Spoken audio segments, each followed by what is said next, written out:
Achas que o mundo está a ficar cada vez mais estúpido? Ou a estupidez sempre existiu, só que de vez em quando encontra uma espécie de megafones que faz com que pareçam mais sonantes? Eu acho que é uma mistura de muitas coisas. É. Agora quem é estúpido consegue falar muito mais alto, não é? Antigamente todas as aldeias tinham um estúpido. Simplesmente toda a gente sabia quem ele era e ninguém o deixava falar. Agora não, é todo lado. E depois não é só isso, é os estúpidos têm acesso a muita desinformação que também não tinham. Dá-lhes muita criatividade. E depois as pessoas eu acho que estão cada vez mais ignorantes porque não têm tempo. Mas é como eu, tipo, eu já nem me apetece ver as notícias, já. Estou na minha vida, tenho os meus stresses e o pessoal, pronto, nem quer pensar nos assuntos e vamos ficando cada vez mais ignorantes. Pior, quando as pessoas achavam que não sabiam nada e tinham consciência disso, agora não. Quem não sabe nada acha que sabe tudo. Por exemplo, alguém que tem problemas na fala. Não estou a pensar em dislexia, mas não sei qual é o termo médico, auxiliar-me-ás. Está a pensar numa pessoa afónica, mas um afónico crónico. A afonia é o nome, é fónico, não há outro. E havia uma forma de aligerar a afonia dessa pessoa. Só que o médico, no decorrer da consulta, percebia que essa pessoa é estúpida. Não achas que o médico tem o dever de não ajudar essa pessoa? Tipo objeção de consciência. Se essa Desculpa. pessoa ganhar a voz, está a engrossar o coro de estúpidos. Eles devem poder falar, isso é uma democracia. A questão é que se todos fôssemos mais educados, não é?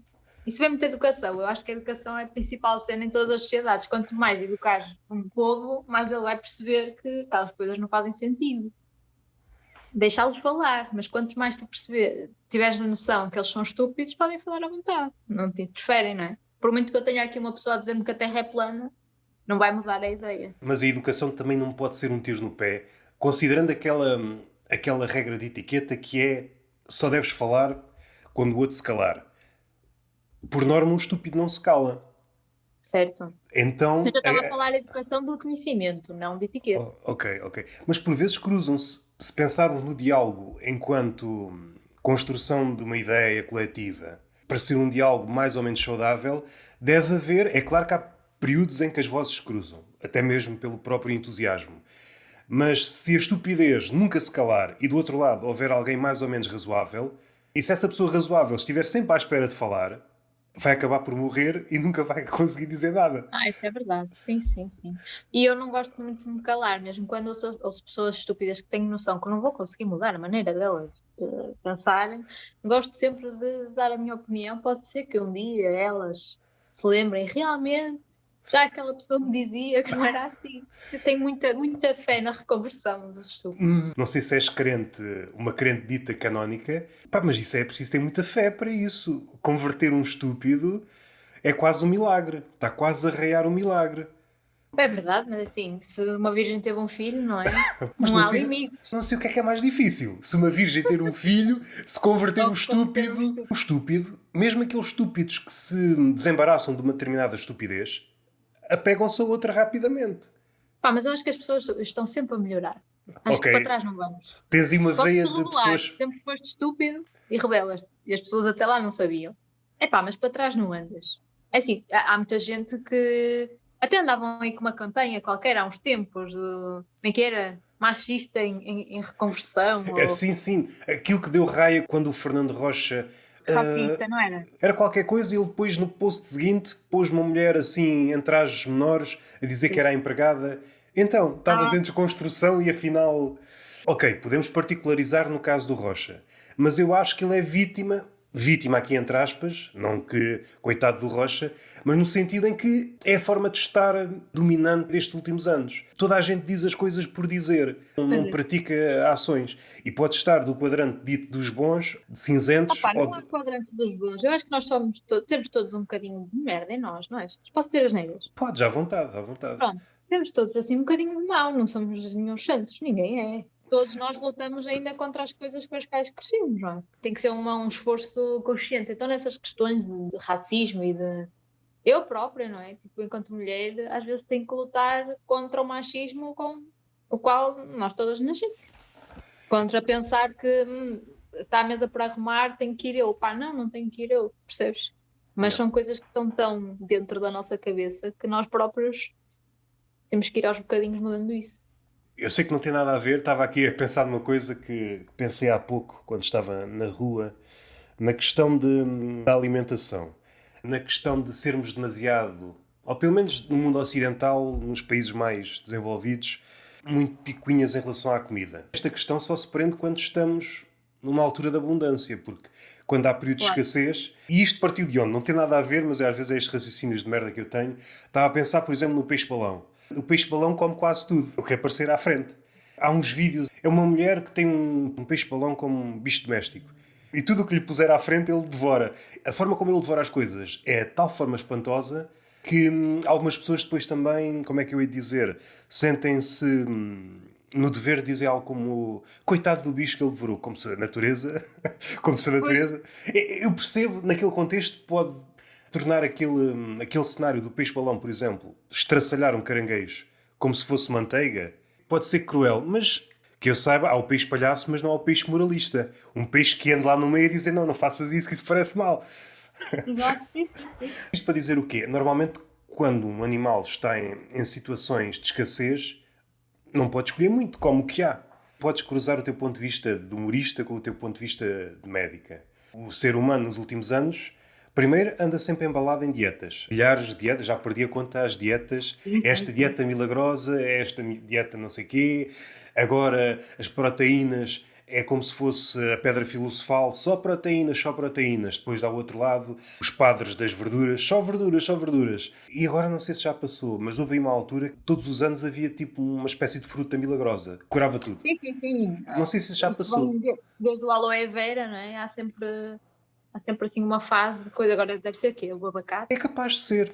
Não é que eu queira construir uma teoria da conspiração em relação ao abacate, mas o abacate faz sentido porque o abacate, eu não sei a que preço é que está, mas é bastante caro.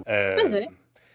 E assim, E é bom, eu gosto, eu mas por tipo, é acaso super não, calórico. Não estou a ver qual é o interesse. eu por acaso não aprecio, e é uma coisa que eu sei, não é de experiência próxima, mas está bem perto de mim. Há uns anos ninguém passava cartão ao abacate. O Algarve, Bueno, a zona onde eu estou, é provavelmente a zona da Europa onde havia mais citrinos. O conceito de silves. Os citrinos estão a perder gás para o abacate. O abacate vale mais. Qualquer dia claro, seremos a zona do abacate. Só que o abacate tem um lado nefasto, que é o abacateiro consome bastante água. Quando às vezes vejo o influencer a elevar um produto, neste caso alimentício, um abacate, é a melhor coisa. Esquecem-se as consequências da cadeia toda. E não sei para onde é que eu ia. Pensei no peixe-balão, não tem nada a ver. Por acaso é um peixe que eu gosto muito. Nunca comi, é das comidas mais perigosas de come comer. peixe de balão. Sim, sim, mas é só em Não sabia. algumas zonas do Japão, porque ele tem um dos venenos mais tóxicos do mundo e só meia dúzia de chefes é que estão habilitados a preparar o Ok. peixe-balão. Em consciência, não seria algo que eu comesse. Imagina que naquele dia o chefe, epá, Exato, está meio dormiu distraído, mal, não é? morres. Prefiro a minha galinha, prefiro as minhas verduras. E se as galinhas sofressem uma mutação e de repente tivessem uma espécie de glândula de veneno, como os peixes-balão? Porra, isso é que é. Nós, se calhar, já estamos tão dependentes do frango, sobretudo que anda no ginásio, só consegue comer frango. Sim, sim. Tínhamos de treinar talhantes, pessoas que trabalham na restauração, para cortar o frango. E de certeza começavam a morrer pessoas em Barda. Vamos, como morre gente com cogumelos e com isto e com Yeah. aquilo. Nestas flutuações, eu lembro-me da alcachofra, certamente o abacate atualmente, algum alimento que tenha sido desprezado e que merece o lugar do... Por exemplo, há uns anos atrás, comer ovos era, isso faz muito mal, isso tem muito colesterol. Hoje em dia, a malta do ginásio come 2, 3 ovos. O ovo, coitadinho do ovo. O ovo não é mais ou menos primo do leite. O leite também tem estas flutuações. De repente é muito bom, de repente é muito mau. De repente é muito bom, de repente é Sim. muito mau. Epá, mas acho que o leite nunca voltou a ser muito bom. Perdeu o prestígio. Eu acho que perdeu um bocado. Porque aquilo não faz muito sentido, na verdade, não é? És a única espécie que em adulto bebe leite. E a Mas maior parte das pessoas não processa bem a lactose, nem a proteína de leite de vaca, nem nada. estivemos a ordenhar vacas durante estes milénios todos em vão.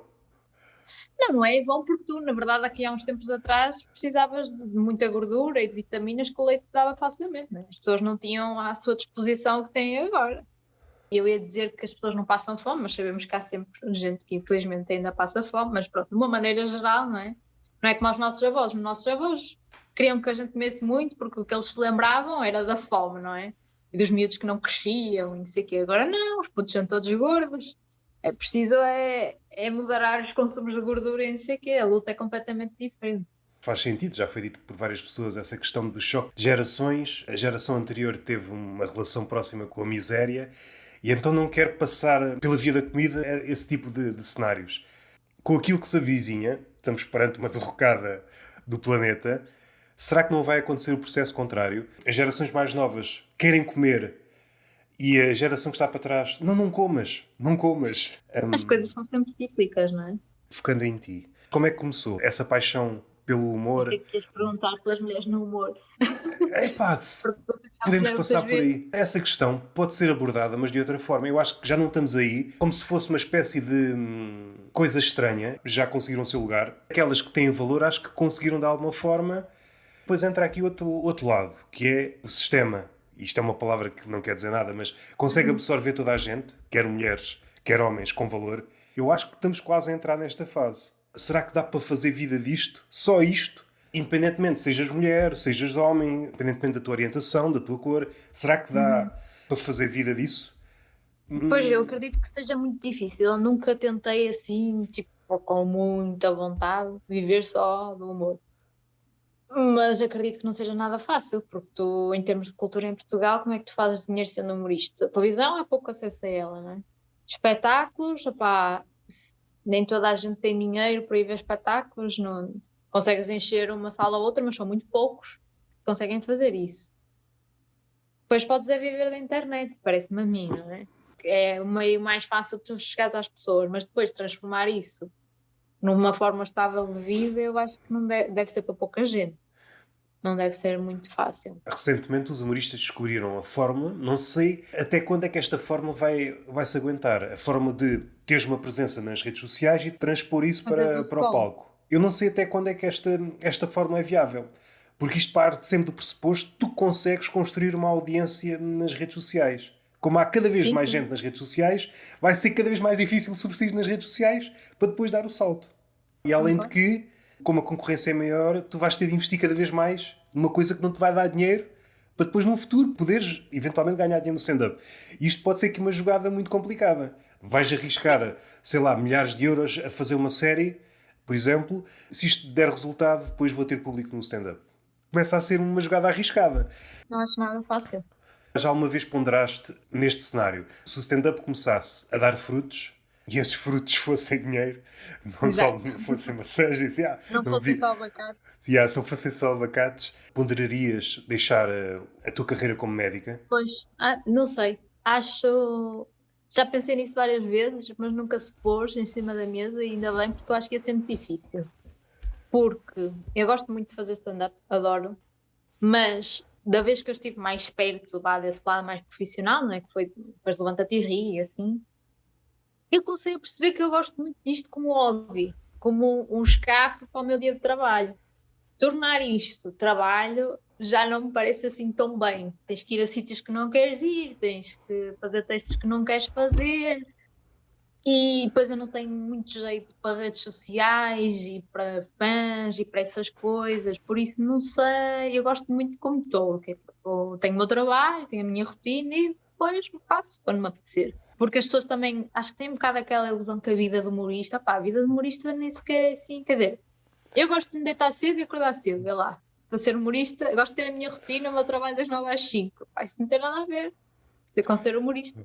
Na altura da pandemia, os espetáculos começavam sempre, tinham que acabar às 10, salvo erro, não era? Foi uma boa altura para quem gosta de... Maravilha, fantástico. E assim que acabou, como se tivesse acabado a pandemia. Os horários voltaram aos de antigamente, não foi? É, pá, mas isso é uma coisa muito portuguesa que, pronto, nós somos assim, tu vais a outro sítio qualquer, sei lá, vais a Londres e o espetáculo não te começa assim tão tarde. Nós temos esta cultura de começar as coisas tarde e depois uma pessoa trabalha o dia inteiro, vai a um espetáculo, às 10 eu já nem estou a ver bem quem é que está lá a falar no palco, sinceramente. Sou um bocado velha nesse aspecto, gosto de dormir cedo. Estava aqui a tentar extrair com o conhecimento, não médico, mas aquilo que eu vejo. Considero-me uma espécie de observador de velhos. E o velho é aquele bicho que gosta de dormir cedo. Se tu, enquanto pessoa nova, já gostas de dormir cedo, então é expectável que daqui a 20 anos ou 30 deites, por exemplo, às 6 da tarde. Pronto, e não estava mal. A questão é, eu deito-me cedo para Portugal. Eu vou dormir às 11, 10h30, 11. Se tu fores perguntar, se calhar, na Inglaterra, é super tarde. Eles são um povo da Europa que se deita mais tarde, supostamente. Em relação seja ao stand-up, seja qualquer coisa que exista na noite, seja discotecas, há sempre um contraste muito grande entre Portugal, sei lá, Espanha. Não há bares ou discotecas a fechar tão tarde. Pois No não. máximo 4 da manhã e está feito. E já é uma sorte. Sim, eu fiz Erasmus na Eslovénia e nós várias vezes chegámos à discoteca com ela a fechar. Porque éramos só portugueses e espanhóis e quando finalmente conseguíamos ir, já tinha acabado. Ou seja, há aquela conversa, não sei se ainda é típica do pessoal mais novo, mas recordo-me de há uns 10 anos, talvez, que ir para a discoteca às 2 da manhã. Isso está a começar. De certeza que um espanhol ou um esloveno não tem essa conversa. O espanhol tem. Tem? O espanhol é como nós. Eu acho que fecha mais cedo. Pai, há uns anos, recordo-me da viagem de finalistas em Lloret del Mar, eu acho que as discotecas fechavam todas às 4, se a memória não falha. sério? Yeah. Ok. Não sei se Então, mudou só- entretanto. Não sei se Pois. mudou entretanto. Vou sair de casa às 4 da manhã para ir para a discoteca. Não chegas lá, está aquilo chato. Por amor de Deus. Vais a uma padaria, comer um pouco o chouriço, pode ser que encontres alguma aberta a essa hora. É o máximo. E fazes a festa cá fora. Esta pergunta é estúpida que eu vou fazer. Não é ganhar o seu direito, porque há mulheres boas. Tu és um exemplo disso, a Catarina Matos é um exemplo disso, sei lá, a Sofia Bernardo. Estou aqui a pensar porque não quero dar, às vezes, o que acontece, seja quando estamos a dizer nomes de mulheres, seja, por exemplo, um grupo mais, como se as mulheres fossem uma minoria, mas é só dizer nomes por dizer nomes, e às tantas não é justo para quem está no grupo, também não é justo para quem fica de fora. É só vamos encher. Pois. E eu noto isso seja no stand-up, seja nos meios literários, seja em qualquer meio. Há uma pressa, como que repor a justiça, muitos séculos.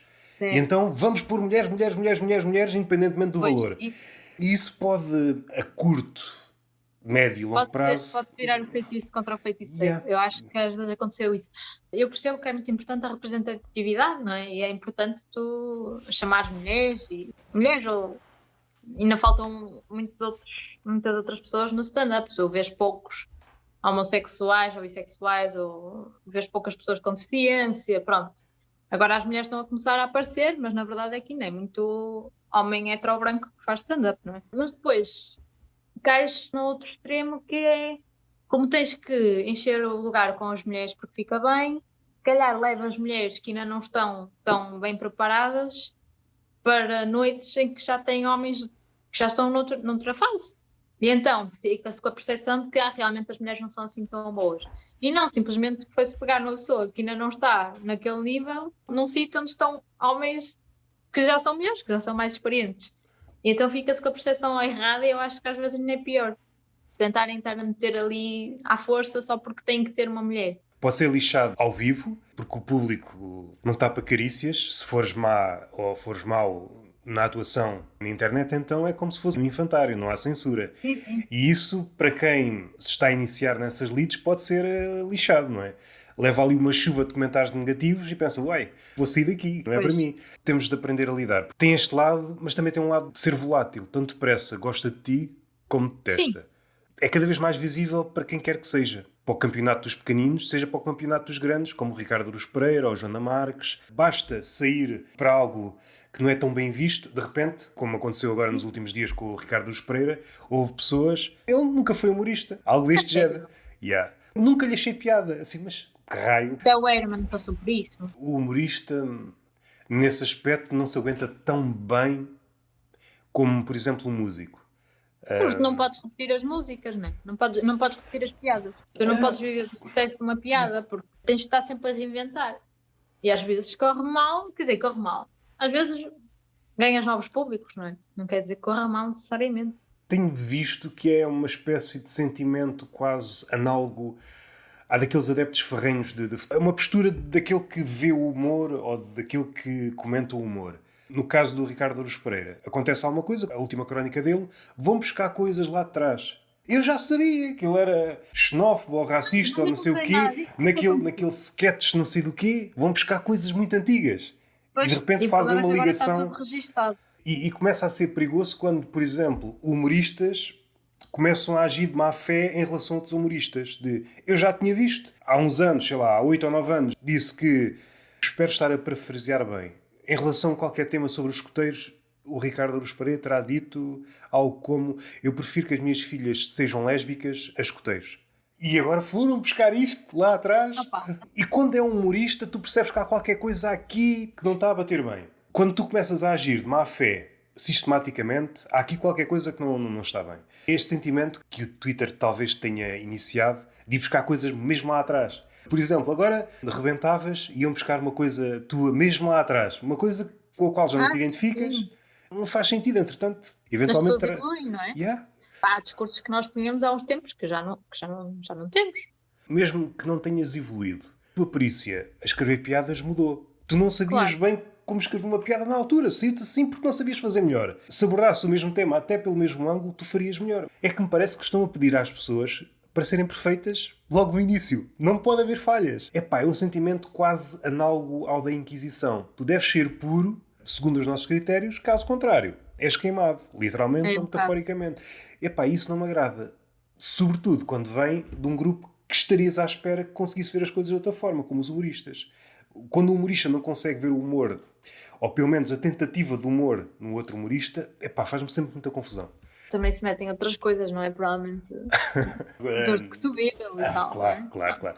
Estava aqui a teorizar muito e isto é tudo simples, só dor de cotovelo. É dor de cotovelo se pensares que é um humorista em relação a outro humorista, mas há uma cena que é próxima disso. É o facto de ele ter subido uns degraus, quero vê-lo em baixo, quero ver este gajo Os cair. portugueses nunca gostam de ver alguém com sucesso. Um gajo ou uma gaja é fixe, até estar quase no anonimato, dá o salto, está a fazer as mesmas Já não é. piadas, já não gosto porque este gajo ou esta gaja está na televisão e às vezes pensam que está a ganhar fortunas quando não está. Não está. Estou a invejar uma vida que a pessoa não tem.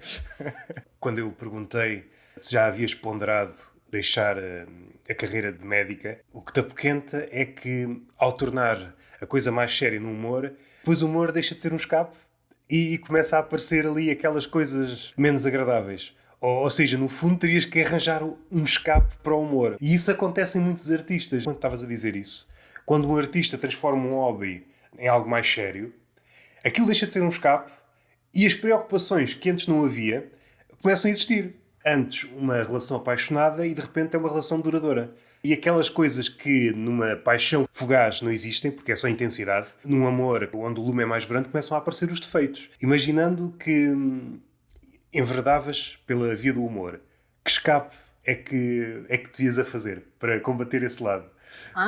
Sabes que eu gosto de fazer muita coisa. De artes, não me ponhas a cantar para os outros, porque corre mal. Tocar instrumentos, eu estou nos anos 90, portanto, claro que aprendi a tocar piano, não é? Não toco há muito tempo. Pintar, zero jeito. Escrever, eu gosto muito, mesmo sem ser humor. Foi o Zoom a cortar a palavra à mulher. O Zoom é machista.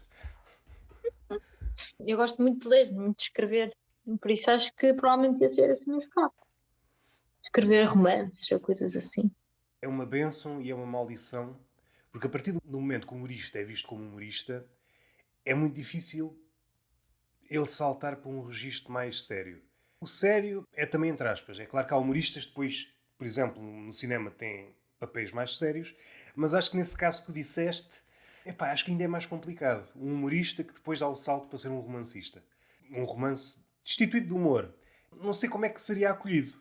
É só o palhacito a tentar fazer uma... Podes sempre escrever com um nome fictício, não é? Pronto, e ninguém sabe que tu és, mas lá está, aí deixava de ser hobby. Eu tenho umas coisas escritas, mas não, estão no meu computador. Não é para publicar, não é para nada. É só porque eu gosto. Então quer dizer que antes do humor, antes do stand-up, paixão da escrita. Foi. Muito antes, sim. Eu já escrevia, depois comecei a escrever um blog, já assim com tom mais irónico aí, e depois é que passei para o stand-up. Quando é que notas que houve essa bifurcação? Ou pelo menos essa... Começaste numa atmosfera um bocadinho dita mais séria, entretanto, por circunstâncias da vida, isto também dá para fazer com humor. Consegues perceber quando é que isto aconteceu? Consigo, sempre gostei muito de humor. Adorava tipo o Herman, o Marco, o Monty Python, adorava esse universo. E uma vez eu tinha 14, 15 anos, o Marco veio ao Palácio de Cristal, numa feira de livro. e ele não gostava de futebol e estava sempre a queixar na rádio, que não percebia nada de futebol, e eu decidi fazer um livrinho chamado Futebol para Totós, mesmo para ele, com as dicas todas e não sei o quê, e no fim pus o meu blog, que eu tinha na altura, para se ele quisesse dar algum feedback, depois pronto.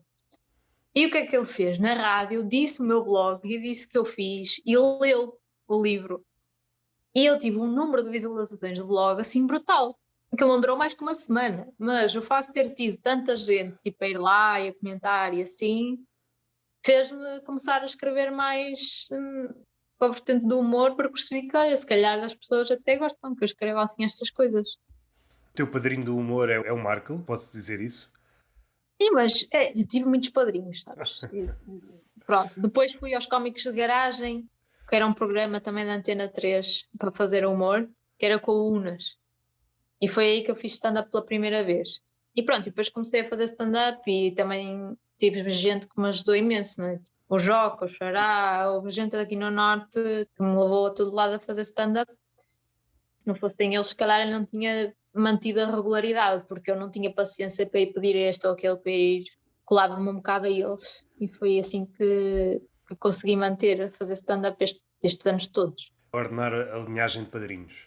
O Marco, tens o Unas, tens o Joca, tens o Xará. O que é que aprendeste com cada um deles? Ui, isso é uma pergunta que está pano para mangas. O que é que aprendi com cada um deles? Olha, não sei. O Marco é mais na vertente da escrita e da rádio, que eu também gostava, e fiz na rádio da FEUP, da Faculdade de Yeah. Engenharia, também tinha lá um podcast quando ninguém tinha podcast. Isso é o que Sei dá a ser lá. iniciador de uma coisa. Quando se vem antes do tempo, ninguém Não, está. pá, ninguém ouve, percebes? Ninguém ouvia podcasts, não tinha grande interesse. E pronto, e depois, olha, o Unas, se calhar mais a parte. O Raminhos também. O Raminhos e o Unas mais para a parte da televisão, porque o Raminhos depois levou-me para o 5 para a meia-noite. Havia uma cena que era tipo o Speed Battle, Já na lembro-me, altura. recordo-me de te ver lá. Estive Várias vezes. lá, assim, umas semanas. O Xará e o Joca, sobretudo o Xará, porque fui muito mais sítios com ele, a parte de ir a povoações remotas onde tens que atuar, às vezes sabe Deus como em cima de paletes com o bêbado lá ao fundo. Mas pronto, mas dá-te assim uma experiência diferente, não é? Como é que has de lidar com essa gente? Uma espécie de terapia de humildade. Sim, Se estás a atuar num palco muito grande para milhares de pessoas, o espetáculo seguinte é em cima de uma paleta. Ah, ok, ainda estou aqui. Não é? sim, eu acho que foi. Já não me lembro onde é que eu fui, mas eu antes do Levanta-te e Ri fui testar o texto, não foi assim tão mal. Foi num sítio muito bom até, foi no Cru, que é um bar em Ok. Famalicão, que é espetacular, Sim, está eu já vi habituado a várias imagens. stand-up, dimensões completamente diferentes. Podias ter uma espécie de ritual. Eu só testo texto em cima de paletes. Felizmente é cada vez menos frequente, não é? Ter Tens, essas condições. tens algum ritual antes de entrar em palco? É. Zero. Quer dizer, não estou no telemóvel, não gosto de. Gosto de estar na minha cena, não tenho nenhum ritual. Não queria ir por aqui, porque já foi falado no Eduardices, mas recordo-me de ter sido falado aquela postura, não sei se ainda mantens, mas aquela postura muito séria, quando vais a palco. E contrasta um pouco com a tua figura. És uma mulher pequena, pelo menos não é expectável que saia de ti as coisas que dizes. É engraçado porque se tu mantiveres a postura séria, nunca sorris. Tu ao sorrires desmontas a personagem. Assim, ela não faz mal. No início até tinha muitos problemas, agora estou igual, só que já não quero saber. No início as pessoas achavam que tu, para seres humorista, tinhas que ser como o Rocha, tinhas que ser tipo bem expressivo, e eu nunca fui assim. Tipo, o que eu gosto de fazer é escrever, eu não sou atriz, eu não vou, não tenho grande à vontade em palco. É claro que com o tempo vi mais ou menos como é que posso usar isso a meu favor, não é? Mas durante muito tempo sentia-me um bocado culpada de não ser tão expressiva e tão espalhafatosa como as pessoas estavam à espera. E agora percebi que se for como eu sou, que sou assim mais introvertida e até dá mais piada, porque as pessoas acham, olha, é médica e é uma mulher pequenina e é assim meia estranha, e depois de repente tem assim um humor às vezes um bocado mais ácido, que as pessoas não estão à espera, não bate certo com a figura. E acho que se calhar até contribui um bocado mais para ter piada do que se eu fosse assim muito expressiva. Acho eu. Sim, Agora já não tenho problemas com isso. Agora sou assim, pronto, acabou. Porque acho que stand-up é mesmo isso, tens de ser tu. Não vale a pena ir para lá.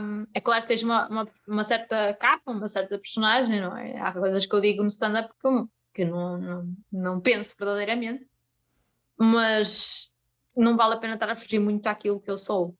Eu gosto muito mais desse estilo do que o contrário. Aqueles comediantes que vão a palco quase sem piada e aquilo consegue sobreviver enquanto comédia porque esticam aquilo no humor físico. Esticam aquilo, Pois, esticam. Mas se pusesse aquilo que o comediante acabou de dizer novamente em texto, percebi, isto não está aqui nada. Não está aqui pois. nada. Eu percebo o trabalho, louvo o trabalho. Eu sou muito partidário daquela ideia que alguns cineastas tinham de está aqui o guião do filme, mas se eu quisesse, se por um motivo qualquer, borrifei-me para o filme, está aqui um guião, vou pô-lo em livro. Ele sobrevivia como livro. E eu Uhum. sou um partidário desta ideia em relação ao stand-up. Se eu tivesse, não lhe chamaria guião, mas um especial de 1 hora, vou borrifar-me no especial, vou pôr isto em livro. E funcionaria da mesma. As piadas são Uhum. tão boas, o texto é tão bom, que sobrevive em formato de texto. Apenas. Também não me oponho, não vou dizer, estás a bracejar muito. Não vou. Não, é que realmente há coisas que até não têm muita piada, mas só a forma como as pessoas dizem tem mais piada. Isso é verdade. Mas eu gosto muito da piada em si, do texto. É o que me faz rir mais. Nem é rir, que eu sou um péssimo público. É pensar, olha, está bem pensado. É mais isso. É a tua reação? Estás no É, público? Olha, bem pensado. bem pensado, olha que giro. Mas rir a sério é um bocado difícil. E o comediante, se não te conhecer, olha aquela gaja. Não se riu Sim, uma única vez. eu esforço-me para rir, para as pessoas perceberem que eu estou a gostar. Porque sei que é chato também só se olhar para um público e não se rir. Ou seja, tu, enquanto humorista, não queres ser atriz, mas enquanto público, és forçada a ser Exato, atriz. um bocadinho, sim, sim, sim. Acho que nunca tinha pensado nesse ângulo. O humorista é uma figura com um ego muito frágil. E ele está Hum. sempre alerta para esse tipo de coisas. Pode estar uma sala com muitas pessoas a rir, mas se houver uma pessoa Nós que não vamos está a rir, fixar naquilo que yeah. não se está a rir. E se for preciso, fixa a cara daquela pessoa. Vai ser uma espécie de alucinação durante meses. Porque raio é que aquela pessoa não se ri de mim? Certamente és, ou foste durante muito tempo, sobretudo para aqueles humoristas que não te conheciam então enquanto humorista, foste uma espécie Essa de. pessoa, Yeah. pronto, voltam-se a rir e bate umas palmas, tento compensar, mas estou aqui em casa a ver um especial na Netflix. Tipo, podia estar a ver um drama. Quem olhar para mim, Eu no outro dia estava a pensar nisso, seja aplicado a stand-up, seja aplicado a coisas de comédia, e talvez a última coisa que eu me recordo que me ri com vontade, talvez tenha sido a primeira vez que vi o Bruno Aleixo. Aquilo era tão inusitado, mas tão português, que é das poucas coisas realmente do humor português que são portuguesas, que vão beber uhum, mesmo, o resto são um conjunto de misturas de fora. Se pensarmos em um humor português que vá beber à nossa forma de falar, aos nossos pequenos entendimentos, Bruno Aleixo, tens uma pessoa que raramente é falada, mas é mesmo muito bom a stand-up, que é o Serafim. uhum. É quase como uma maneira de ser no Alentejo e no Algarve. Mas aí tens, por exemplo, cá no Norte tens o Ricardo Couto e o Fábio Pascoal, que falam sobre a vivência deles em Gondomar. E também é muito engraçado, mas é muito particular deste universo. Quem sabe o que é, percebes? E da classe média-baixa portuguesa, do pessoal que guarda os saquinhos e que está para o não sei o que, tem imensa piada. E também só dá cá em Portugal. Em Portugal e em certos sítios. Já falei aqui algumas vezes sobre isto. Sim, é a diferença entre sítios pequenos e cidades. A probabilidade de encontrares uma coisa absurda num sítio pequeno é muito maior. Já disse aqui algumas vezes, entrei numa loja de chineses e de repente olho para trás, o que é que está atrás de mim? Um cigano em cima de um cavalo. E eu fiquei Ok. assim. Eu sei que bebi uma cerveja há pouco, mas Foi só acho, uma. para pincelar mais o quadro, aquela loja de chineses com muitas, tem os corredores muito pequenos. O cavalo estava à justa entre duas fileiras de bagatelas. Meu Bastava Deus. um coice do cavalo para aquilo cair tudo. Não sei se estou aqui bem, mas não consigo passar, porque o cavalo está a impedir a minha saída e eu sou uma personagem secundária desta possível tragédia. E este tipo de coisas só acontece num sítio pequeno. As cidades estão mais formatadas. Talvez um exemplo melhor é o contraste entre um centro comercial e um mercado. Uhum. O tipo de pessoas que vês no mercado é muito diferente daquelas que vês num centro comercial. No centro comercial há uma formatação. Os penteados são mais ou menos os mesmos, as roupas são mais ou menos as mesmas. No mercado, é pá, vês as coisas, sei lá, alguém com um pato debaixo do braço, por exemplo. Ai, eu Passear. já vi uma pessoa com um pato pela trela. Já não sei qual foi a conversa em que tivemos.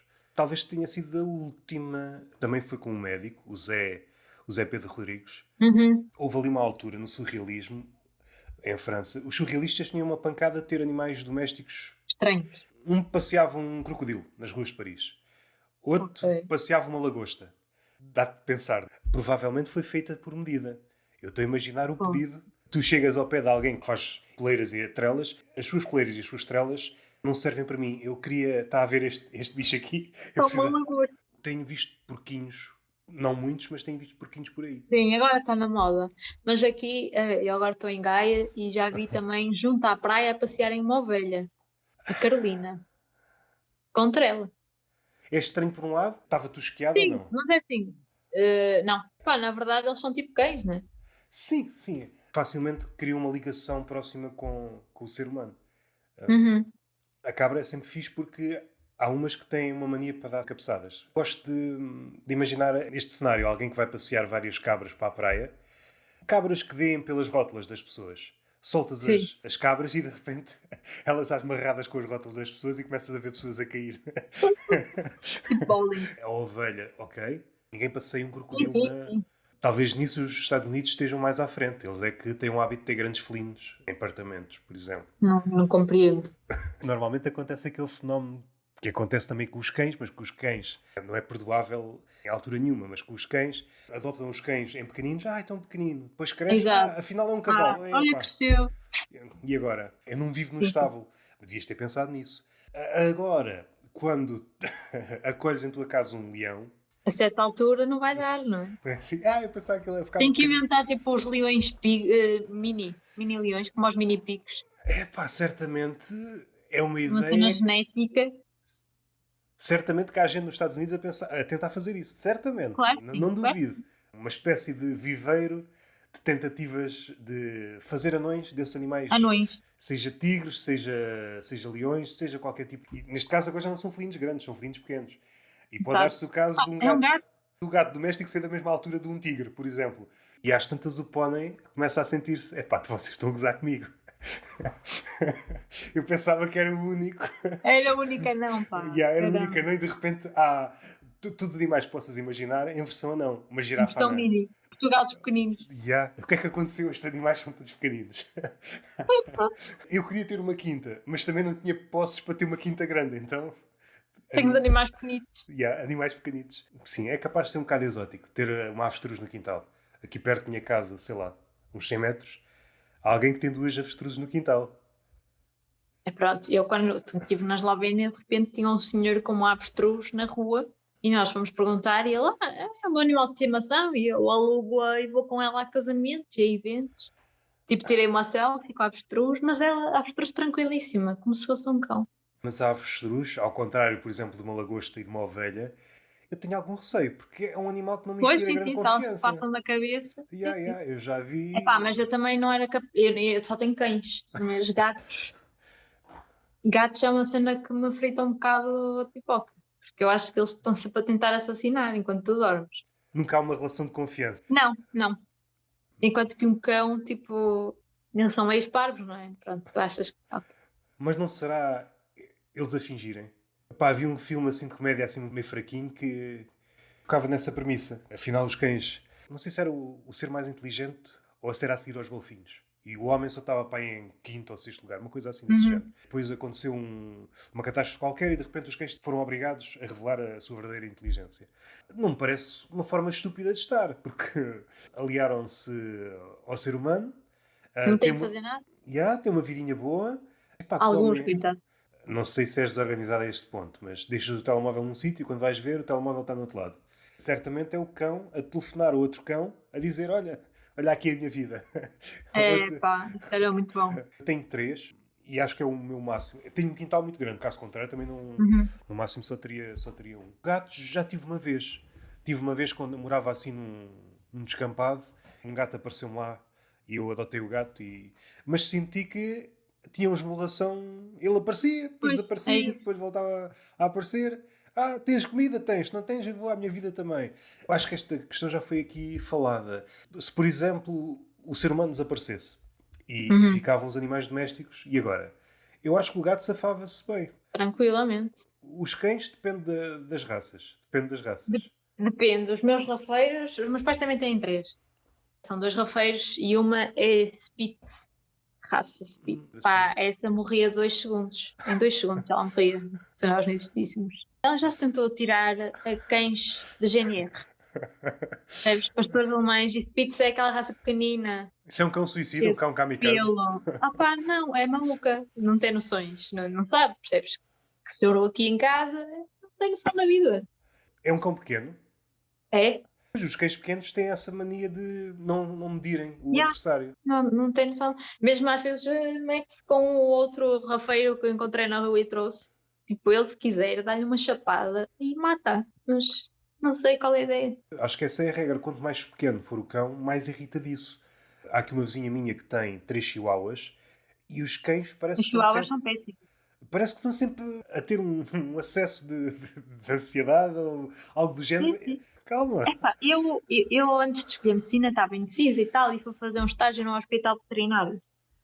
E eles deixavam-me pegar nos Rottweilers que chegavam e não me autorizavam a pegar em chihuahuas. As pessoas, por exemplo, vêem um cão na rua, seja com trela ou a passear, Uhum. gostam de jogar a mão.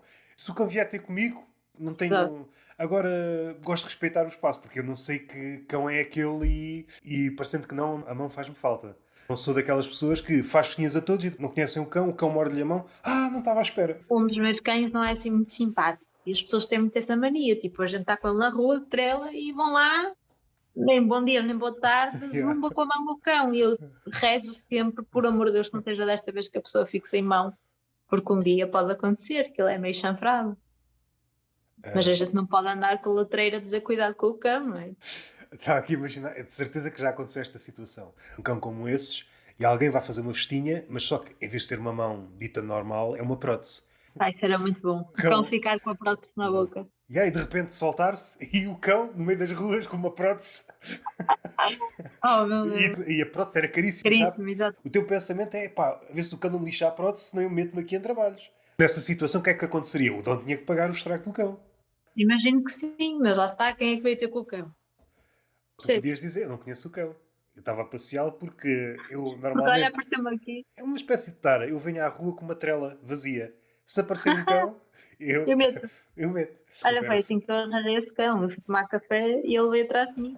Abri-lhe a porta do carro e ele entrou. Eu, pronto, ok. levar os cães, por exemplo, para certos estabelecimentos. Eu não me oponho. Mas há aqui um tipo de pessoas, uma ida a um snack bar ou um sítio que permite a entrada de cães, pá, não está famosa. Pessoas que têm fobia a cães. Eu já fui essa pessoa. O Rui Igui, segundo ele diz, tem fobia.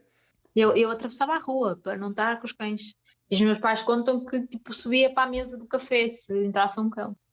Assim mesmo, Mas tiveste algum episódio traumático quando eras mais pequena? não me lembro, se calhar. Não me lembro. Não, o meu avô era uma pessoa muito estressada. Sempre cuidado com o cão. Né? Se calhar isso depois foi, pronto. Mas depois passou porque comecei a conviver com cães. Pronto, os meus tios arranjaram um cão, os meus pais arranjaram um cão, pronto. Foi assim um bocado de terapia de choque.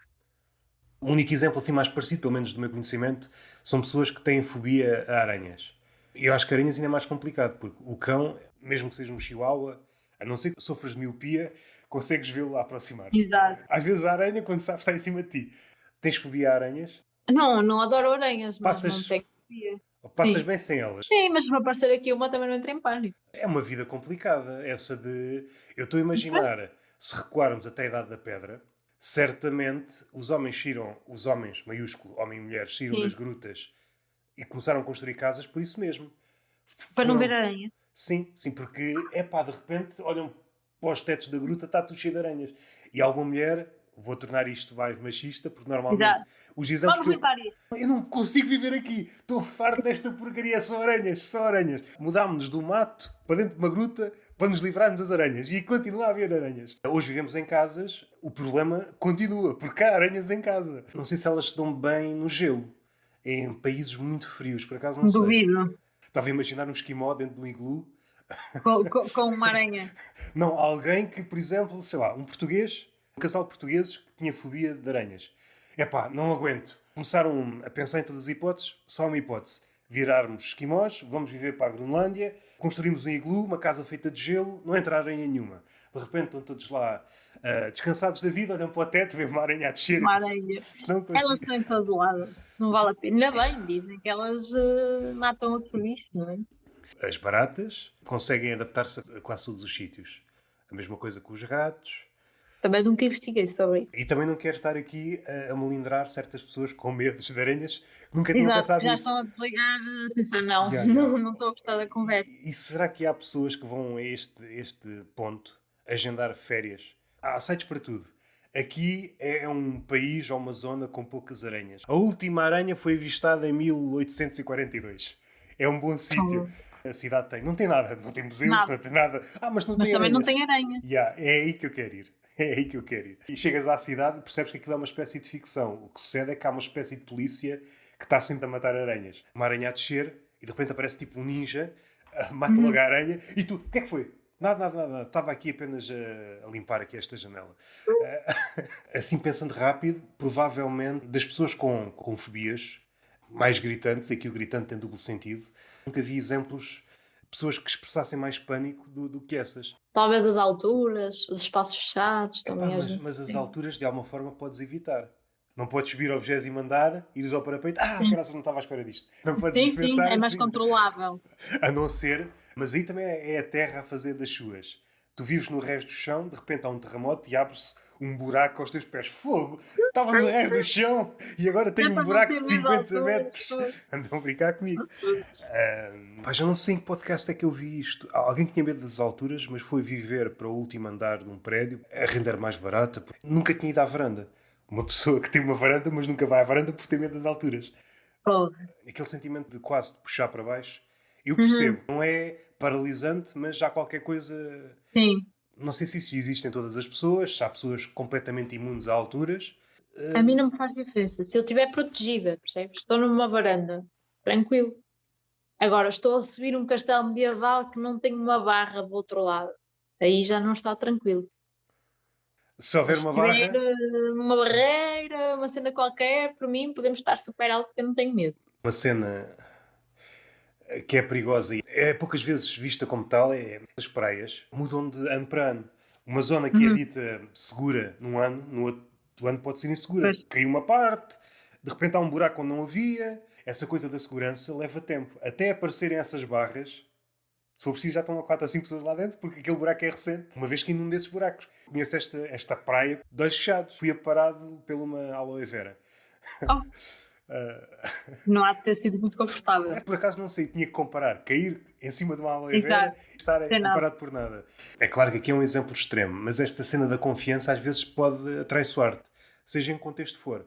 Quando tu estás de Sim, tal sim. maneira confiante que pensas, eu conheço isto tudo com a palma da minha mão, seja, por exemplo, um comediante vai a palco, que Uhum. conheço o texto tão bem que nada vai falhar, aquela Pode ser. confiança exagerada. Epá, mas isso fazer stand-up é sempre assim um tiro no escuro. Porque às vezes tu achas que está tudo muito bem, tudo muito controlado e olha, ninguém se ri.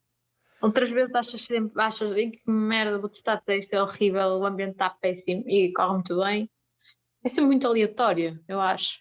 Aleatório não, mas pode haver sempre surpresas, não é? É frágil. Podes estar muito confiante, mas basta ali os primeiros 30 segundos correrem mal e a confiança desaparece. Sim. Pá, Afinal, eu tenho que gostar do texto, percebes? Se eu gostar, se as pessoas não se rirem, não se riram. a Mas partir se eu de... achar piada aquilo, agora ao contrário, também já não gosto. Quando dizem, essa está boa, a pessoa ri-se, mas se eu já não gosto da piada, também não. Mesmo que a pessoa se ria e adore, não dá, as tuas piadas já vão noutro sentido. No conjunto, já não faz sentido. eu percebo isso, mas às vezes é preciso dar uma outra hipótese, porque aquela piada que já não gostas tanto e que parece fechada, há um momento em que se volta a abrir. Afinal, há aqui outro caminho para outra piada e isso às vezes leva tempo. E às vezes é difícil perceber a razão pela qual a piada desabrocha noutro caminho. Também percebo esse lado, é cansativo. Às vezes os escritores falam muito nisso, que é quando estão a escrever romances, só lhes dá a pica se souberem, ou melhor, se não souberem para onde a história vai. A partir do momento que sabem para onde a história vai, é quase traduzir o que tens na cabeça para o papel. Isso. É muito previsível. Yeah. O gajo que vai a palco, a pessoa que vai a palco, se for agarrado ao texto, foge muito daquilo que tens no texto, Tem espaço para improviso? Não, odeio improviso, eu gosto de fazer o meu texto. Odeias o César Mourão? Não odeio, Estou eu a acho brincar. espetacular, eu Estou só a não sou brincar. capaz. Como agora já tenho bastantes textos, não é? Sou capaz de misturar ou alguma coisa leva a outro texto e eu começo a debitá-lo, mas o improviso para mim é impossível. Eu tenho que escrever, porque senão não dá. Percebo o que estás a dizer. Para quem está de fora, pode ser muito fixe enquanto experiência, mas depois sofre de um mal que a maioria do improviso não se aguenta no tempo. Se de alguma forma gravares aquilo que está a acontecer para uma futura visualização, só fazia sentido ali. Não se aguenta. É muito difícil o improviso se aguentar. Seja o público. Tentar explicar uma cena muito fixe que aconteceu no improviso. A outra pessoa que não foi. Já não E tem piada. a pessoa está entusiasmada porque viveu a experiência, mas quem Uhum. está de fora, epá, isso não é nada. Isso não é nada. Aquilo foi Sim. muito fixe devido ao conjunto de circunstâncias. E aquilo pareceu inesperado. Que fixe, lembrou-se daquilo. Uhum. E agora vamos para uma coisa que não tem nada a ver. Passamos do improviso para a one-liner. Como é que surgiu a one-liner na tua vida? Eu não consigo enganhar muito. Sou muito direta, tenho muita dificuldade em fazer texto com muito tempo, porque gosto muito de onliners e de passar para o próximo tema e capá, é aí que o pessoal se ri, percebes? E como eu tenho muito pouca teatralidade, não me sinto bem em fazer piadas sem chegar ao ponto em que as pessoas se riem, é o que eu gosto mais. E olha, por exemplo, quando fui ao 5 para a meia-noite, que fui ao Speed Battle, era isso que eu gostava, porque que acho que aquilo era 30 segundos, só a dizer one-liners. E eu achei espetacular. Cada vez mais acho, enquanto público, que às vezes me estão a enrolar, sabes? Eles têm que fazer um solo de 1 hora, então estão só a contar uma história, encher chouriços. Epá, eu percebo, mas não gosto de nada. Eu É uma percebo onde história é espetacular e vai a um sítio espetacular, ou às vezes já estás a ouvi-los há tanto tempo, quando eles chegam à punch, é tipo, era isto. Eu percebo o que estás a dizer e não sei se é sofrer do mesmo mal, mas quando é uma história que de alguma forma mascara apenas uma piada, e às vezes essa piada já é conhecida, ou seja, a piada nem é original, chateia-me. Se for uma história construída para chegar a uma coisa imprevista, aqueles comediantes que repetem muitas vezes as mesmas palavras, ou sobretudo a punch, em Uhum. tons diferentes. Eu não sei se me irrita ainda, mas houve ali uma altura que me irritava. Por exemplo, o Chris Rock fazia muito isso. Agora não sei se ainda faz. Uma punch qualquer e depois num tom mais estridente, ainda mais estridente. Assim, já ouvi na primeira.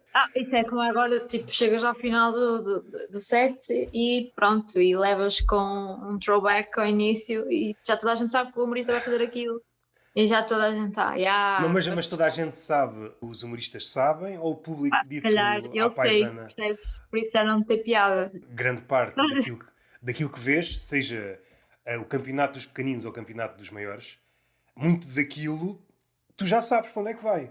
Sim, sim, e quanto mais fazes, depois já sabes onde é que as pessoas vão, é muito difícil de surpreenderem. Mas essa cena de acabar com uma piada inicial, sabes? Eu não sei se andaste tipo no piano ou nessas coisas quando eras Não, miúdo, não. tinhas que acabar com os acordes, tipo, tocavas a música, era tananana, pronto, acabou. É isso que me faz lembrar. Opá, faça outra coisa diferente. Tudo se tornou demasiado formulaico, seja nessas coisas, seja em coisas laterais, por exemplo. Acho que também já aqui foi falado. Aquela fotografia típica de fim de espetáculo em que tu estás no palco e lá atrás. Sim, Eu acho que já chegámos a um ponto em que se calhar já chega. O que eu proponho, e acho que também já disse aqui, é uma espécie de template. Um template, sacavas e substituías a tua cara no humorista que está lá à frente. E pronto, as pessoas lá atrás não interessam, podem ser sempre as mesmas. Virem-se, façam um ar de entusiasmadas. E às vezes acontece isto. Não sei se já estiveste, seja enquanto comediante, seja uhum. enquanto público, disponham-se melhor na sala para aparecerem mais. O Isso que é é isto? muito bom. Isso é muito bom. Há de faltar pouco uma pessoa para organizar. Isto aqui ainda parecem poucos. Para a foto e para as redes sociais para passar a imagem que foi um bom espetáculo. Exatamente. Sim, sim, sim. E Há cada assim, vez mais formulazinhas. Pá, que eu percebo, não é? Se funcionam, toda a gente as quer ter, mas depois gastam-se um bocado. É como, vocês são um casal, assim. e é aqui é que eu acho que o humor e o humorista contemporâneo mudou drasticamente nos últimos anos. Não acho que seja uma postura pessimista, mas acho que mudou fundamentalmente nisto. O humorista, desde o início, de há uns séculos esta parte, tinha uma reação, como é que eu ia dizer, uma relação muito tensa com o ridículo. Ele, diante de certas coisas, não conseguia ficar calado. às vezes de forma áspera, sem humor, mas muitas vezes com humor, dizer: epá, isto não faz sentido, isto é absurdo. Hoje Uhum. em dia, o humorista, como está muito, de alguma forma, devedor das redes sociais, tem de passar uma determinada imagem, por vezes tem de ser ridículo e não é o ridículo que provoca humor, é um ridículo da forma, vá, à falta de melhor termo. Antes era impensável um humorista aceitar determinadas convenções. Todas estas coisas que estivemos aqui a falar agora nos últimos minutos convergem. Há uma espécie de forma no especial, de começar de uma forma, há um arco e acabar da mesma forma, para passar quase a imagem, isto é uma história fechada. Pois, uma pessoa acaba por cair nessas fórmulas. E ele contra mim fala, mas acho que o stand-up está a ficar tão parecido, sabes? Essa é a sensação que eu tenho. Tipo, já há pouca gente que eu penso, olha, diferente.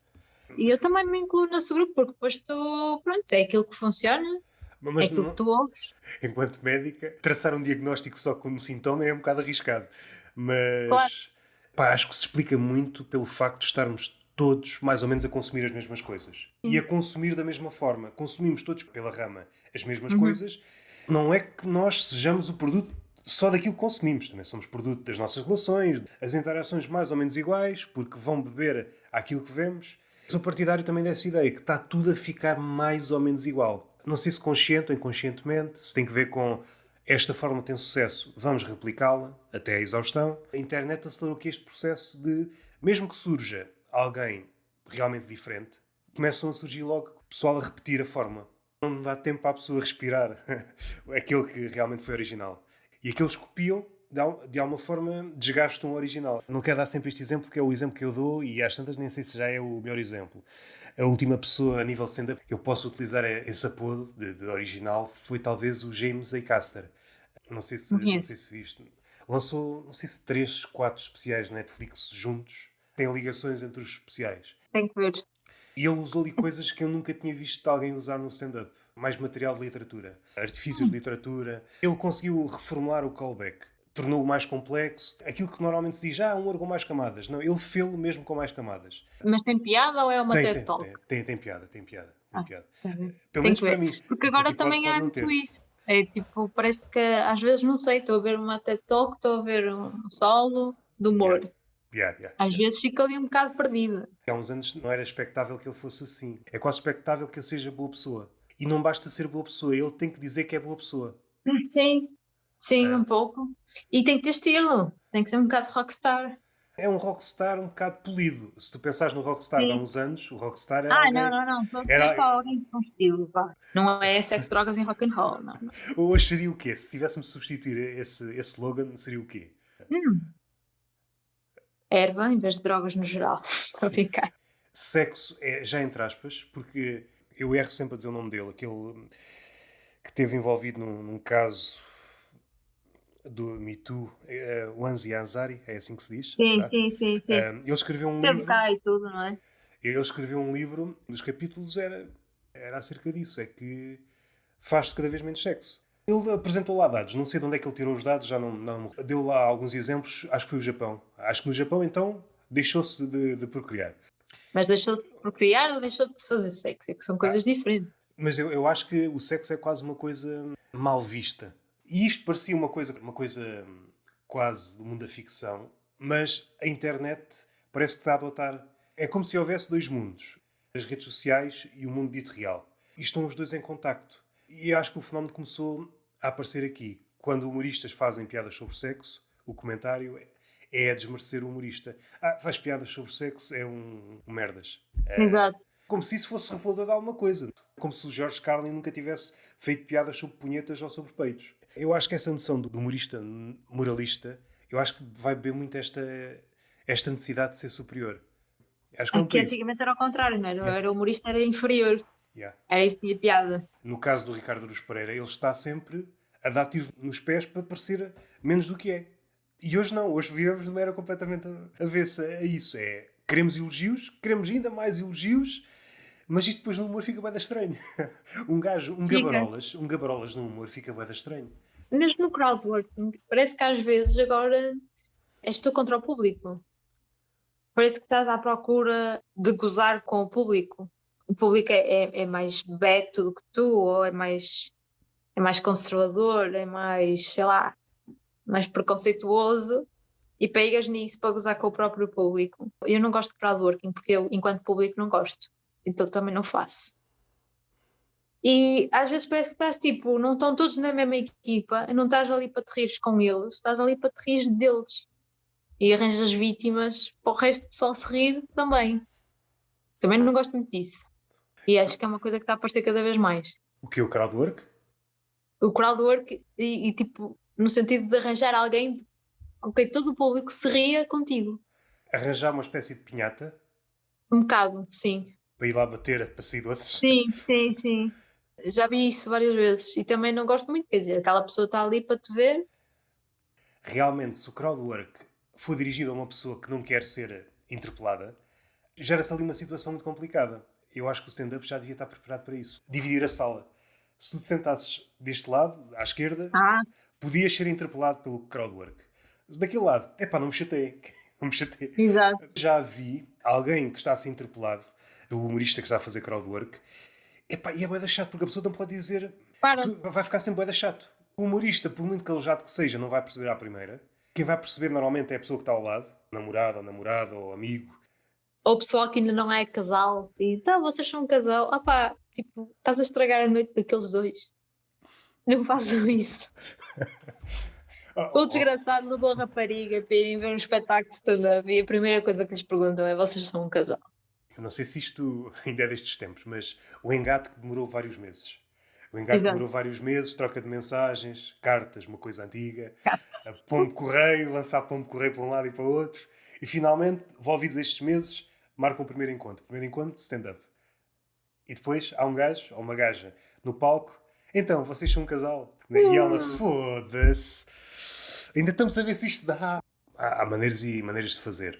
As primeiras abordagens vão tocar sempre àquelas perguntas que já toda a gente fez no crowdwork. Sim. É claro que podes dar uma volta depois. Mas não sei até que ponto é que vale a pena continuar a fazer. São um casal. Pá, vale a pena porque este tempo em que não tiveste o trabalho de escrever texto. Podemos guardar deste episódio. A Joana Santos é contra improviso, contra crowdwork. E eu não sou contra, eu não consigo fazer. Não és a favor. Pá, improviso adoro, quem sabe fazer. Eu não sei, eu é só triste, não me vou pôr a fazer improviso nenhum. Isto aqui Alguém está... que improvise bem, eu gosto muito de ver. O improviso com crowdwork. O crowdwork pode ser improviso, mas também pode... Tu podes estar em casa a pensar nas coisas já. Sim. É claro que é sempre mais inesperado, podes ter que saltar para o improviso rapidamente, não é? Pá, o crowdwork é só porque acho que não acrescenta nada, é tipo, pronto, as pessoas estão ali sossegadas, se calhar, como eu sou um público assim, penso isso. Mas se calhar há outra pessoa que gosta muito que falem com ela. Sim, esse tipo de pessoas. Não sei se são as mais numerosas, mas sim. Esse tipo de pessoas que, ok, sou o foco das atenções por um momento. Exato, há quem gosta. Sim, isso é verdade. Será que o comediante é capaz de distinguir uma da outra? Já duvido. Lá está, e às vezes também é fixe, porque a sala começa a conhecer quem é que está lá, não é? Tipo, pronto, e sabem que aquele faz isto e aquele tem aquela profissão e pronto. Depois até há ligações com o texto e as pessoas riem-se. Mas às tantas pode tornar-se uma espécie de event networking. É um bocado, é. Aquele é médico, aquele é Sim, economista, sim. aquela ligação podia-me interessar. É que às vezes é desconfortável, sabes? Perguntas o que é que tu fazes? E a pessoa, tipo, claramente não quer dizer, percebes? Tu dizes a profissão, mas mais que isso, não me ocorre nenhuma. Sei lá, juiz? Se fosses por aí, então em que caso é que está envolvido agora? Se fosse um caso Exato. imediato, ficava ali bué Sim. estranho. Não é? Ficava ali bué estranho. O juiz ou a juíza, o que é que diria? Não podia dizer nada. Achas que há uma nova vaga de médicos no humor? Já Ai, começa a há ser. muitos, não é? Já começa a Não. haver uns quantos. Sim. Acho que foste a primeira. Pá, que eu conheça, mas não sei. Não sei quando é que o resto do pessoal começou, mas quando eu comecei não conhecia mais ninguém. Quando eu conheci também não era médica, não é? Portanto, Sim. na verdade, que eu 15 ou 16, Pois. porque era estranho. Yeah. Num consultório com 15 anos. Pá, deve haver um gênio qualquer, em algum lado. Mas é muito estranho. Imaginar, nos Estados Unidos é que eles têm essa coisa dos sobredotados. Depois há alguns erros de casting, mas isso seria tema para outras conversas. Mas imaginar esse cenário, é quase um cenário de sketches. Alguém entrar num consultório e está uma pessoa muito pequenina, Sim. 15 anos, às vezes cheia de acne. Exato. O quê? É o meu médico? Sim, sou Ah, sobredotado. então com licença. Diga-me um sintoma, eu nem preciso mais. Diga-me um sintoma que acerto já com a doença. Lupus, mal. É Olha, sempre lupus. eu não sei se estás confortável. Eu vou dizer, se não estiveres confortável, passa logo depois para a próxima cena. É uma cena que eu tenho vindo a assistir. Os médicos não conseguem fazer nada. É mais forte que a medicina. Acho que ataca todas as esferas. A questão da burocracia. Seja professores. E há um livro muito fixe que é. Já falei nele aqui, que é Os Trabalhos de Merda. É um ensaio muito grande sobre isso. Há profissões que, à partida, seria expectável um médico fazer coisas de médico, um Uhum. professor fazer coisas de professor, e às tantas apanha-se a fazer coisas laterais, burocráticas. Então médicos de família é isso. No plano macro, chato não é uma palavra que se adequa, mas no limite é um médico que está a preencher folhas de Excel ou formulários Sim, e, sim, sim, sim. e é cada vez menos médico. É um Sim. médico que é cada vez menos médico. E E é um um professor. desperdício, não é? Estás a pagar Yeah, a uma pessoa tão especializada. yeah. Os médicos de família não têm tempo para dar consultas, porque o tempo que eles perdem a passar baixas, a passar receitas, tipo, que é carregar no computador, perdem tempo que podiam estar a ver doentes, efetivamente. E era exatamente aí que eu ia dar. Eu acho que ainda faz falta falar no humor, acho que ainda não foi bem falado. Nos últimos anos o George Carlin tocou, mas ainda não era este tipo de burocracia que existia na altura dele. Eu acho que Uhum. demos grandes saltos no que toca à burocracia. É um mundo cada vez mais burocratizado. Depois criam-se essas bizarrias. Um médico que é cada vez menos médico, um professor cada vez menos professor, porque tem que estar a preencher formulários para outros formulários, para outros formulários. Depois é uma cadeia de formulários Uhum. que emprega várias pessoas cujo trabalho é ver formulários. Exato. E às tantas, mas isto era para dar aulas, não tenho tempo para dar aulas, estou a preencher papéis. Eu acho que é um labirinto, a burocracia nesse aspecto, acho que é um mundo que ainda falta explorar em termos de humor. No plano mais prático do médico de família, uma consequência prática disso é que o médico raramente está a olhar para o doente, porque está Uhum. Olhar para o ocupado, computador. porque tem bué merdas para fazer. E depois o computador, por norma, está em baixo e nota-se Sim. a E tens que frustração. bater no tinteiro, porque Yeah. senão não. Nota-se que o médico está mesmo na última, está mesmo preço por arames. Notas que está uma impressora de se passar Do da. burnout. Yeah, nota-se mesmo, nota-se. E às vezes está, porque na consulta seguinte meteu baixa porque não aguentou. Sim. Segundo o meu entender, é expectável, pelo menos que o médico crie uma relação. É claro que não é da dimensão, não é uma dimensão amorosa, não é uma dimensão de amizade, mas haja um contacto Claro. visual, nem que seja uma ficção de uma relação mínima. Tornou-se tudo muito frio, Sim, sim. Muito técnico. a ponto de dar-me quase vontade de fazer sketch à volta disso. Em vez de entrar uma pessoa, entrar uma boneca insuflável e o médico, Exato. como nem olha para os Nem olhos, repara. uma espécie de gravador na boneca insuflável, as Isso perguntas. era um bom sketch. E o médico não se aperceber. Ou às tantas a perceber-se quando levanta a cabeça e há alguém que está a transportar a boneca debaixo do braço. Então, mas afinal. Não, Sim, sim. ela é que estava com problemas. Fala-se muito da humanização, e bem, seja na questão do racismo, as causas que estão agora em voga, muito bem, mas depois em coisas muito pequenas que passam ao lado, estamos a perder a pouco e pouco a humanidade. Mas é por merdas que são mais fortes do que nós, na questão do médico. O médico está tão atolado em burocracia que não tem tempo para ver o Sim. doente. E tens slots de consultas muito curtos. Eu lembro-me que quando fui para o curso eu queria ser médica de família ou psiquiatra e depois percebi que nem uma coisa nem outra, que não queria ver doentes nenhum. Mas quando estava no centro de saúde, Queres falar sobre fazia-me isso? fazia-me tanta confusão. Tinhas consultas marcadas de 15 minutos. 15 minutos é o tempo que o velhote demora a chegar ao consultório e a tirar o casaco. Yeah. Como é que tu vais fazer uma consulta em 15 minutos a um senhor de 80 anos que nem te ouve? Para um stress. Depois o aparelho de medir as tensões, está sem pilha, ou não dá, tens que ir buscar a outros consultórios, esperar que outra pessoa use. Pá, era um stress tal que eu não sei como é que aquela gente aguenta.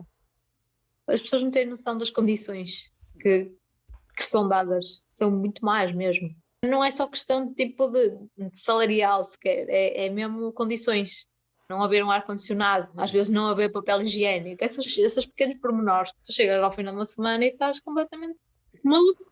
Eu há uns anos estive internado num hospital aqui de Faro durante uma semana e deu uma ideia de que, seja os médicos, sejam os enfermeiros, são uma espécie de MacGyvers. Estão sempre a inventar. Exato. Sim, sim. Assim, não tenho isto, aqui tenho de arranjar dois elásticos e um clipe e fazer a coisa acontecer. E eu noto que há sempre falta de tudo. Nunca há o quê? Isto? Ok, temos fartura disto, não há problema. É sempre isto. E agora? Epá, isso não deve fazer bem à cabeça, seja de médicos, seja de enfermeiros. Não... Pois não, não, de ninguém. Entretanto, a coisa piorou, não é? Entretanto, a Ah, coisa... sim, sim, entretanto a coisa piorou bastante. E depois não é só isso, é tipo, o pessoal começou a dizer, pronto, não estou para isto. E vão-se embora. E Yeah. depois quem fica ainda fica mais maluco porque é menos gente a trabalhar. Pois, yeah. Agora não sei dizer o nome da pessoa. Certamente houve mais, mas houve um médico que, recentemente, nas últimas semanas, pousou a típica expressão do futebolista, que é arrumou as botas. No Uhum, vosso caso seria arrumou o estetoscópio. Algo mais... exato. Ok, já estou farto de ser médico, acabou. Uhum. E agora, sei lá, não sei o que é que, não sei o que é que ele vai fazer, não sei se ele explicitou, mas é chegar a esse ponto em que, pá, isto já não dá para mim. Pois, ainda por cima no público há muita gente lá que está um bocado por amor à camisola, não é?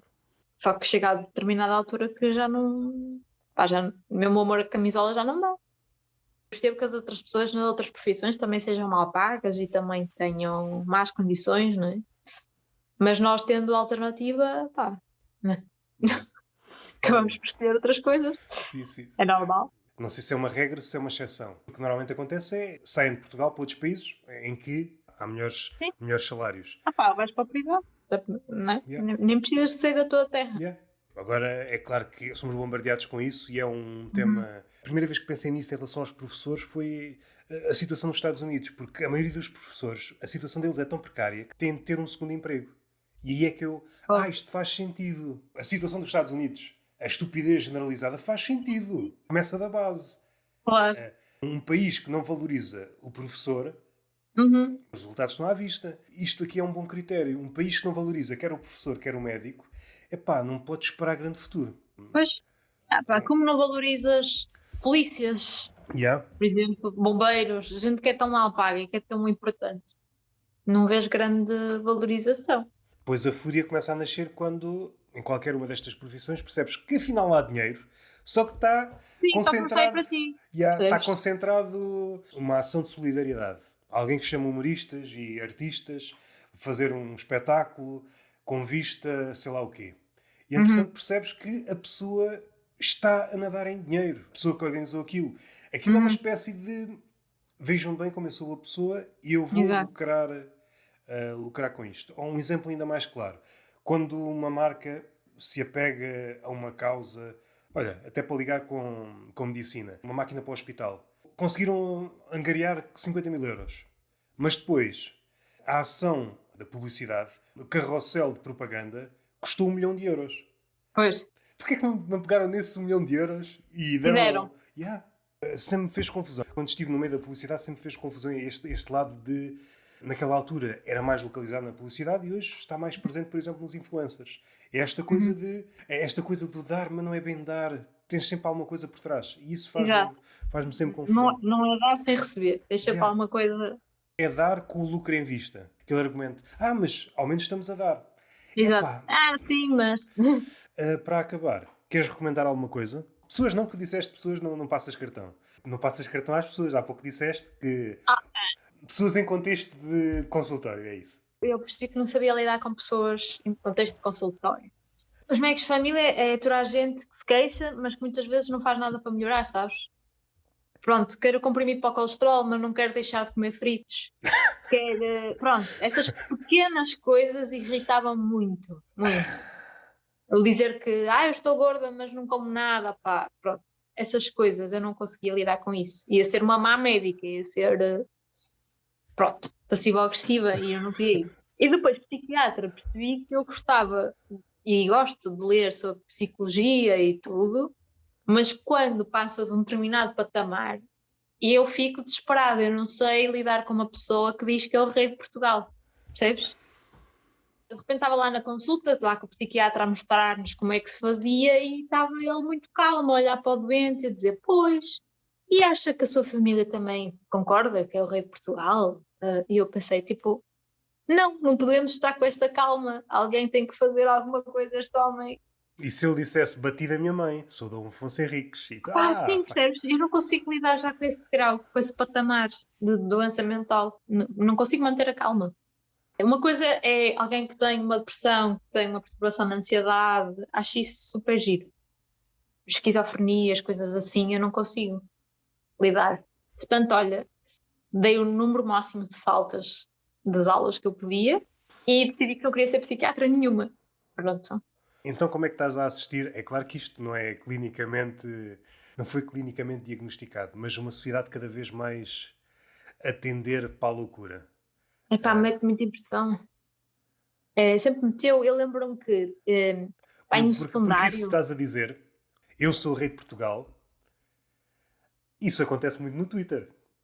Pois acontece, sim, sim. É claro que há variações do género. Eu é que sou humorista, no sentido, eu é que sei o que é Eu humor. que sou presidente da junta. Sim, é variações desse sketch, exatamente. São variações desse sketch.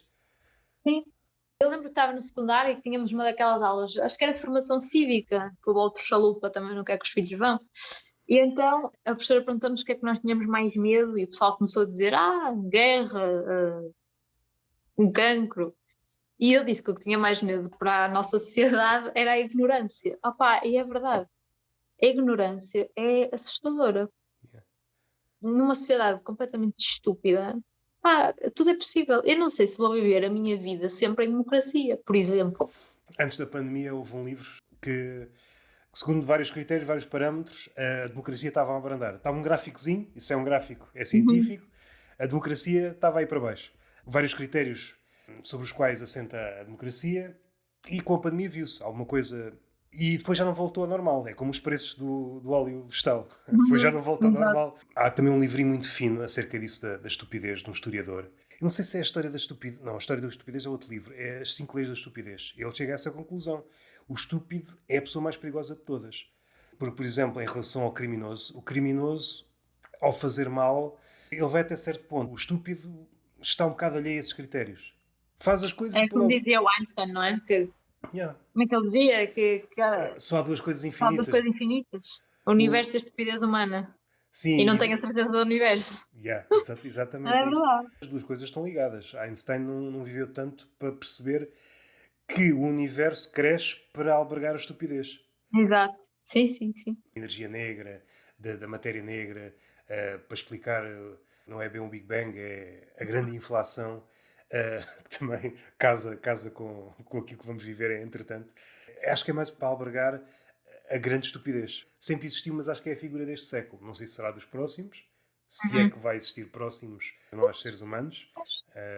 Sempre houve estúpidos. Também, pronto. Não é? Há Só que um, nós não conhecíamos. O homem sempre foi estúpido, não é de agora. Há um livro, acho que é aquilo que há pouco ia dizer, depois de divergir, acho que é a história da estupidez. Há lá um relato de um julgamento em que estão a julgar uma toupeira por ter Ok. estragado uma horta. Isto agrada-me. Primeiro agrada-me a situação. A toupeira estragou uma horta e agora vai a tribunal Claro, que se lixa. tem que Não ir ao é? tribunal. É estúpido? É. Sim, sim. Agrada-me perceber que deve ter existido uma espécie de ritual solene. O tribunal é algo solene. E várias pessoas sérias a julgar uma toupeira. É a parte boa da estupidez. Também tem obra feita. Também tem obra. Exato. Tem grande currículo. Queres recomendar algum humorista, alguma coisa que tenhas visto? Seja filme, Ah, seja livro, seja o que for. acho que não. Eu sou muito pouco Marcelo Rebelo de Sousa. Se devemos ter preparado para isto. A Netflix toda a gente vê, não é? Não há grande coisa a recomendar. Humoristas, se começar a dizer, o pessoal depois vamos Yeah. esquecer de tempo de alguém. Portanto, olha, o conselho que eu tenho é, se forem da região do Grande Porto, para irem às noites de stand-up no Maus Hábitos, no Ferro, no Ponto 2. Há muitos sítios e é melhor do que ver Netflix, é ao vivo. Até porque, não sei se é verdade ou não, mas há algumas profecias que dizem que a Netflix vai acabar durante os próximos tempos. E acho que aquilo está a dar buraco. Se é verdade ou não. Já há algum tempo que não vejo Netflix. Muito daquilo que aparece não me interessa. Eu acho que todos os serviços de streaming padecem dessa mesmice, mas acho que a Netflix ainda é mais. É mais do mesmo até o Sim, infinito. sim, sim, sim, sim. Acho que é na Amazon. Acho. Ou é na HBO, mas acho que é na Amazon. Uma série que saiu, não foi há pouco tempo, mas saiu agora a última temporada, Mrs. Maisel. Quem não conhece, acho que deve ver. Já és a segunda pessoa que refere a essa série.